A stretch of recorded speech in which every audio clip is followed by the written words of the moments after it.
แผ่นดินใต้ผืนน้ำของโลกคือแหล่งรวมโบราณสถานมากมายที่ครั้งหนึ่งเคยตั้งตระหง่านอยู่บนบกไม่ว่าจะเป็นอดีตเมืองท่าสำคัญหรือพระราชวังอันยิ่งใหญ่แต่วันนี้กลับมีชะตากรรมใหม่โดยกลายเป็นเมืองบาดาลที่เหล่านักโบราณคดีต้องดำน้ำลงไปศึกษาจนเกิดเป็นศาสตร์ที่เรียกว่าโบราณคดีใต้น้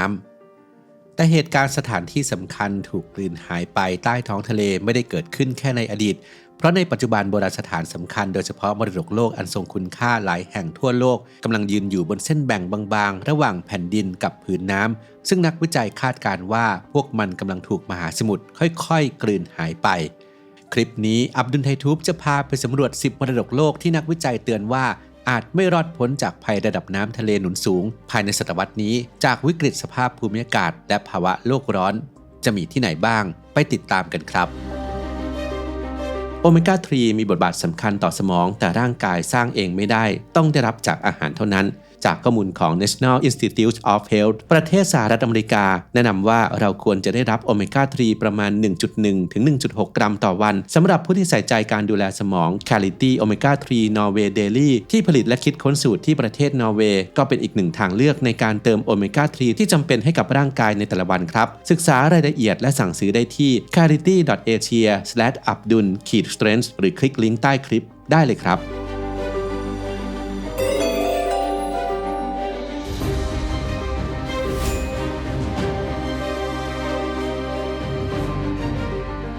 1. เกาะอีสเตอร์ชิลีราปานุยหรือเกาะอีสเตอร์ที่ตั้งของโมอายรูปสลักหินยักษ์ที่ยืนหันหลังให้ทะเลมานานเกือบ800ปีกำลังเผชิญวิกฤตครั้งใหญ่เมื่องานวิจัยล่าสุดเตือนว่าภายในปี 2080 หากระดับน้ำทะเลยังคงเพิ่มสูงขึ้นอย่างต่อเนื่องคลื่นตามฤดูกาลจะซัดเข้าถึงอาฮูตองการิกิซึ่งเป็นแท่นพิธีการสำคัญที่ใหญ่และโด่งดังที่สุดบนเกาะเพราะเป็นจุดที่ตั้งของโมอายเรียงรายกันมากถึง15ตัววิกฤตน้ำท่วมชายฝั่งครั้งนี้จึงเสี่ยงทำลายทรัพย์สินทางวัฒนธรรมโดยรอบถึง51รายการรวมถึงตัวรูปสลักโมอายบางส่วนให้สูญหายไปตลอดกาล 2. เมืองโบราณเวนิสอิตาลีเวนิสเมืองแห่งวิศวกรรมและการปรับตัวของมนุษย์ที่ยืนหยัดมากว่าพันปีตัวเมืองสร้างขึ้นบนหมู่เกาะในลากูนเชื่อมโยงกันด้วยลำคลองสะพานวังและโบสถ์ซึ่งในอดีตเคยเป็นศูนย์กลางการค้าแห่งเมดิเตอร์เรเนียนทว่าในวันนี้วิกฤตระดับน้ำทะเลที่สูงขึ้นกลับทำให้เกิดน้ำท่วมใหญ่บ่อยและรุนแรงกว่าเดิมแม้เวนิสจะมีโมสซึ่งเป็นระบบประตูกั้นน้ำอัจฉริยะที่ช่วยปกป้องเมืองให้รอดพ้นจากน้ำท่วมมาแล้วถึง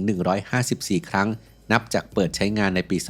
2020ซึ่งถือเป็นมรดกโลกเพียงแห่งเดียวในแถบเมดิเตอร์เรเนียนที่มีมาตรการป้องกันขั้นสูงเช่นนี้แต่ว่าการเปิดใช้งานประตูกั้นน้ำบ่อยเกินไปกำลังส่งผลกระทบอย่างรุนแรงต่อระบบนิเวศในลากูนและคาดว่าภายในสิ้นศตวรรษนี้ระดับน้ำทะเลจะสูงขึ้นอีกถึง1เมตรซึ่งจะบีบให้ต้องยกประตูกั้นน้ำบ่อยถึงปีละ200ครั้งหรือแทบจะปิดลากูนตัดขาดจากทะเลตลอดเวลาวิกฤตนี้ทำให้เมืองเวนิสต้องเริ่มระดมสมองหาแผน B เพื่อปกป้องทั้งสถาปัตยกรรมอันล้ำค่าและรักษาระบบนิเวศทางทะเลไม่ให้พังทลายลงไปต่อหน้าต่อตา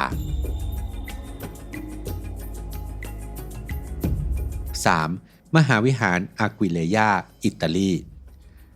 มหาวิหารอาควิเลยามหาวิหารคาทอลิกโบราณในประเทศอิตาลีที่ตั้งอยู่ในหนึ่งในเมืองโรมันที่ใหญ่และร่ำรวยที่สุดในอดีตทว่าโครงสร้างส่วนใหญ่ของเมืองนี้ยังคงฝังอยู่ใต้ดินและพื้นที่เกษตรกรรมจนได้ชื่อว่าเป็นเมืองโบราณยุคโรมันที่ยังไม่ถูกขุดค้นที่ใหญ่ที่สุดในแถบเมดิเตอร์เรเนียนแต่ในวันนี้ความลับที่หลับไหลอยู่ใต้ดินรวมถึงตัวมหาวิหารกำลังเผชิญภัยคุกคามครั้งใหญ่จากระดับน้ำทะเลที่สูงขึ้นโดยแบบจำลองสถานการณ์เตือนว่าภายในปี 2100 พื้นที่แห่งนี้เสี่ยงเจอน้ำท่วมขั้นรุนแรงและจะเกิดการกัดเซาะอย่างรวดเร็วในช่วงปลายศตวรรษเนื่องจากจุดนี้เป็นพื้นที่ลุ่มต่ำที่เผชิญปรากฏการณ์คลื่นพายุซัดฝั่งขนาดใหญ่อย่างรุนแรงซึ่งจะส่งผลให้เมื่อใดที่พายุซัดเข้าหาชายฝั่งลมและความกดอากาศจะดันน้ำทะเลให้หนุนสูงจนทะลักเข้ามาตามแม่น้ำและลำคลองสายต่างๆจนล้นเข้าท่วมพื้นที่ประวัติศาสตร์ชั้นในได้ง่ายและรุนแรงยิ่งกว่าเดิม 4. เมืองไทยเลบานอนไทยอดีตเมืองท่าโบราณที่เคยเปลี่ยนทะเลเมดิเตอร์เรเนียนให้กลายเป็นทางหลวงทางเศรษฐกิจของโลก ยุคทองของที่นี่ได้ทิ้งร่องรอยอารยธรรมทั้งฟินิเซียนโรมันและไบเซนไทน์เอาไว้ในที่เดียวไม่ว่าจะเป็นสุสานโบราณถนนโรมันฮิปโปโดรมไปจนถึงซากท่าเรือเก่าแก่ทว่าจุดเด่นเรื่องทำเลที่ตั้งติดกับทะเลกลับกลายเป็นจุดอ่อนร้ายแรงเมื่อผลงานวิจัยระบุว่าเมืองไทยคือหนึ่งในมรดกโลกแถบเมดิเตอร์เรเนียนที่เสี่ยงต่อการกัดเซาะชายฝั่งสูงที่สุดภายในปี 2100 กระบวนการนี้เกิดขึ้นเมื่อระดับน้ำทะเลสูงขึ้นคลื่นลมจะกัดเซาะทรายจากชายหาดส่วนบนแล้วพัดพาไปทับถมอยู่ใต้ท้องทะเลนอกชายฝั่งเพื่อสร้างสมดุลน้ำใหม่ปรากฏการณ์นี้จะทำให้แนวชายฝั่งค่อยๆถอยร่นลุกคืบเข้ามากลืนกินระยะห่างระหว่างทะเลกับโบราณสถานให้แคบลงเรื่อยๆและในท้ายที่สุดคลื่นทะเลยักษ์ก็จะสามารถซัดเข้าทำลายหลักฐานทางประวัติศาสตร์อายุนับพันปีของมนุษยชาติให้พังทลายลง 5. พีทาโกเรออนและเฮราไอออนแห่งซามอสกรีซพีทาโกเรออนและเฮราไอออนแห่งซามอสบนเกาะซามอสประเทศกรีซเมืองท่าโบราณที่ตั้งชื่อตามพีทาโกรัสนักคณิตศาสตร์ชื่อดังระดับโลกที่นี่คือศูนย์รวมความรุ่งเรืองในอดีตเต็มไปด้วยซากป้อมปราการวัดวาอารามอนุสาวรีย์ยุคกรีกโรมันและอุโมงค์ส่งน้ำยูพาลินอสซึ่งได้รับการยกย่องว่าเป็นหนึ่งในความสำเร็จทางวิศวกรรมที่ยิ่งใหญ่ที่สุดของโลกยุคโบราณในอดีตช่วงศตวรรษที่ 7 ก่อนคริสตกาลซามอสเคยเป็นมหาอำนาจทางทะเลที่มั่งคั่งจากการค้าไวน์น้ำมันมะกอกเหมืองแร่และเครื่องปั้นดินเผาโดยมีร่องรอยการอยู่อาศัยที่เก่าแก่ย้อนไปถึงยุคหินใหม่ทว่าในปัจจุบันเมืองท่าที่เคยเติบโตจากทะเลแห่งนี้กำลังนับถอยหลังสู่ความล่มสลายผลวิจัยล่าสุดชี้ว่าที่นี่นั้นเสี่ยงต่อการถูกน้ำท่วมและกัดเซาะชายฝั่งสูงเป็นอันดับที่ 2 จากมรดกโลกริมชายฝั่งทั้งหมด 49 แห่งในภูมิภาคคลื่นทะเลที่ทวีความรุนแรงจะเข้ากัดเซาะชายหาดและชะล้างฐานรากของโบราณสถานอย่างหนักส่งผลให้โครงสร้างสถาปัตยกรรมอายุนับพันปีเสี่ยงพังทลายลงมา 6. เอฟิซัสตุรกีเอฟิซัสมหานครกรีกและโรมันโบราณที่ยิ่งใหญ่ที่สุดแห่งหนึ่งในแถบเมดิเตอร์เรเนียน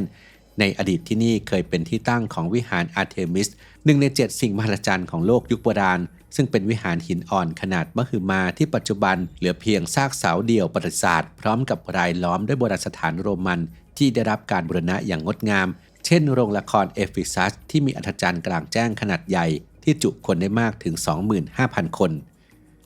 แม้ปัจจุบันซากเมืองโบราณเอฟิซัสจะตั้งอยู่ลึกเข้ามาบนแผ่นดินห่างจากชายฝั่งหลายกิโลเมตรเนื่องจากการทับถมของตะกอนแต่พื้นที่รอบวิหารอาร์เทมิสและโบราณสถานกำลังประสบปัญหาระดับน้ำใต้ดินล้นและมีน้ำท่วมขังอย่างหนักซึ่งวิกฤตนี้เป็นผลกระทบลูกโซ่มาจากระดับน้ำทะเลโลกที่หนุนสูงขึ้นจนทำให้การระบายน้ำตามธรรมชาติทำได้ยากปัญหาดังกล่าวจะทวีความรุนแรงขึ้นเรื่อยๆจนทำให้มรดกโลกแห่งนี้เผชิญความเสี่ยงที่จะถูกน้ำท่วมขังและกัดเซาะฐานรากให้พังทลายลงในศตวรรษนี้ 7. ดีลอสกรีซดีลอสเกาะเล็กๆกลางทะเลอีเจียนประเทศกรีซซึ่งในเทพกรณามกรีกยกย่องให้เป็นสถานที่ประสูติของเทพเจ้าอพอลโลและเทพีอาร์เทมิสด้วยความเป็นเกาะศักดิ์สิทธิ์แห่งแสงสว่างและความบริสุทธิ์ในสมัยโบราณจึงมีกฎเหล็กห้ามไม่ให้ผู้ใดมาเกิดหรือเสียชีวิตบนเกาะนี้อย่างเด็ดขาดปัจจุบันดีลอสไร้ผู้อยู่อาศัยถาวรมีเพียงเจ้าหน้าที่และนักโบราณคดีเท่านั้นที่ได้รับอนุญาตให้พำนักเพื่อทำการวิจัยในวันนี้นักวิจัยได้เตือนว่าเกาะศักดิ์สิทธิ์กำลังเผชิญภัยคุกคามแบบคูณ 2จากวิกฤตสภาพภูมิอากาศและการทรุดตัวของแผ่นดินโดยทางธรณีวิทยาพบว่าเกาะกำลังทรุดตัวลงปีละประมาณ1เซนติเมตรซ้ำร้ายระดับน้ำทะเลรอบเกาะยังถูกคาดการณ์ว่าจะสูงขึ้นอีก 48-87 เซนติเมตรภายในปี 2100 ซึ่งจะทำให้พื้นที่ราบลุ่มชายฝั่งที่ตั้งของย่านการค้าท่าเรือโบราณและโบราณสถานสำคัญยุคกรีกโบราณต้องถูกน้ำทะเลท่วมขังอย่างถาวรผลกระทบได้เริ่มปรากฏให้เห็นแล้วในปัจจุบันเมื่อคลื่นซัดฝั่งได้กัดเซาะฐานรากจนกำแพงโบราณบางส่วนพังทลายลงมาในทุกๆปีจนเจ้าหน้าที่ต้องสั่งปิดพื้นที่บางส่วนเพื่อความปลอดภัย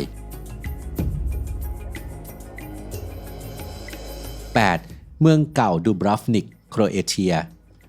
เมืองเก่าดูบรอฟนิกเมืองโบราณริมชายฝั่งประเทศโครเอเชียที่ได้รับสมญานามว่าไข่มุกแห่งทะเลเอเดริติกโดดเด่นด้วยกำแพงเมืองยุคกลางที่ยาวกว่า2กิโลเมตร โอบล้อมสถาปัตยกรรมเก่าแก่ไว้อย่างสมบูรณ์แบบจนถูกเลือกเป็นสถานที่ถ่ายทำหลักของซีรีส์ระดับโลก Game of Thrones ในฐานะเมืองหลวง King's Landing มีการคาดการณ์ว่าระดับน้ำทะเลบริเวณชายฝั่งโครเอเชียจะเพิ่มสูงขึ้นราว 49 เซนติเมตรถึง 1.08 เมตรและอาจพุ่งทะยานสูงได้ถึง 2 เมตรภายในปี 2100 หากน้ำแข็งขั้วโลกยังคงละลายอย่างรวดเร็ววิกฤตการณ์นี้จะส่งผลให้พื้นที่เขตเมืองเก่าบริเวณที่ลุ่มต่ำโดยเฉพาะย่านท่าเรือโบราณและถนนสตาร์ดุลซึ่งเป็นถนนสายหลักใจกลางเมืองต้องเผชิญกับภาวะน้ำท่วมขังรุนแรงและเสี่ยงถูกน้ำทะเลกลืนหายไปอย่างถาวรเป็นจุดแรกๆทันที